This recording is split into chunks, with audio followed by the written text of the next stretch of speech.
ఇక టీడీపీ జనసేన మధ్య కీలక పోస్టుల కోసం పదవుల పందేరం లేకపోతే ఈ పోస్టులు మాకే కావాలి అనే రాజకీయం నడవబోతుందా అంటే ఖచ్చితంగా అవుననే సమాధానమే వినిపిస్తోంది. ఎందుకంటే గ్రౌండ్ లెవెల్లో మాత్రం చాలామందికి ఆశలు ఉన్నాయి, చాలామంది ఆరాటపడుతున్నారు. జనసేనకు సంబంధించిన నాయకులు కూడా ఎమ్మెల్యే సీట్లు ఎలాగా దక్కలేదు, పదవులు ఎలా దక్కలేదు, కొన్ని కీలక పోస్టులైనా మాకు దక్కుతుందేమో అని. ఎందుకంటే నామినేటెడ్ పదవులు చాలానే ఉన్నాయి, ఏపీలో వందల కొద్దీ ఉన్నాయి. ఇందులో ప్రెస్టేజ్తో కూడిన పోస్టులు, క్యాబినెట్ ర్యాంక్ పోస్టులు కూడా కొన్ని ఉంటాయి.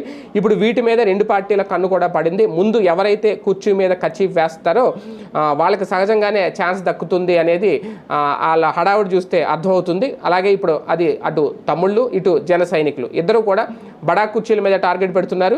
ఆ వరుసలో ప్రధానంగా చూసుకుంటే తిరుపతిలోని తిరుపతి అర్బన్ డెవలప్మెంట్ అథారిటీ అంటే తొడా చైర్మన్ పదవి కోసం పెద్ద ఎత్తున పోటీ అయితే సాగుతుంది. ఈ పదవి మీద జనసేన కన్నేసింది, అలాగే తెలుగుదేశం పార్టీ కూడా కన్నేసింది. ఇక్కడ తిరుపతి ఎమ్మెల్యే ఆరణి శ్రీనివాసులు జనసేనకు చెందిన వాళ్ళు కాబట్టి దాంతో ఈ కీలకమైన పదవి జనసేన ఖాతాలోకి వెళ్తోంది అనే ప్రచారం అయితే జరుగుతోంది. అదే ఇప్పుడు తమ్ముళ్ళలో కంగారు పెట్టిస్తోంది. తిరుపతిలో ఈ పదవి మీద ఆశలు పెంచుకున్న తమ్ముళ్ళు తాజాగా ముఖ్యమంత్రి చంద్రబాబును కూడా కలిశారట.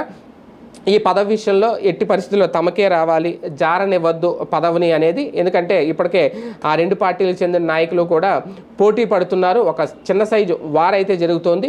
టీడీపీ నేతలు చెబుతున్న కారణాలు, లాజిక్ అన్నీ కనుక చూసుకుంటే తిరుపతి టీడీపీకి పట్టున్న సీటు పొత్తులో భాగంగా దాన్ని జనసేనకి ఇచ్చారు కాబట్టి ఈ తొడా చైర్మన్ పదవి కూడా వదులుకుంటే అలాగని. వీటితో పాటు కొన్ని కీలకమైన పోస్టుల విషయంలో కూడా రెండు పార్టీలు పోటీ పడుతున్నాయి. ఒక తొడా చైర్మన్ పదవనే కాదు, రాష్ట్ర వ్యాప్తంగా కీలక పోస్టుల వ్యవహారంలో అటు జనసేన ఇటు తెలుగుదేశం పార్టీ కూడా పోటీ పడడం అనేది ఈ రెండు పార్టీల మధ్య సంయమనం లోపం చూడాలా, లేదంటే పోస్టుల విషయానికి వచ్చేసరికి ఎవరి రాజకీయాలు వాళ్ళు చేయక తప్పదని అనుకోవాలా, చూద్దాం.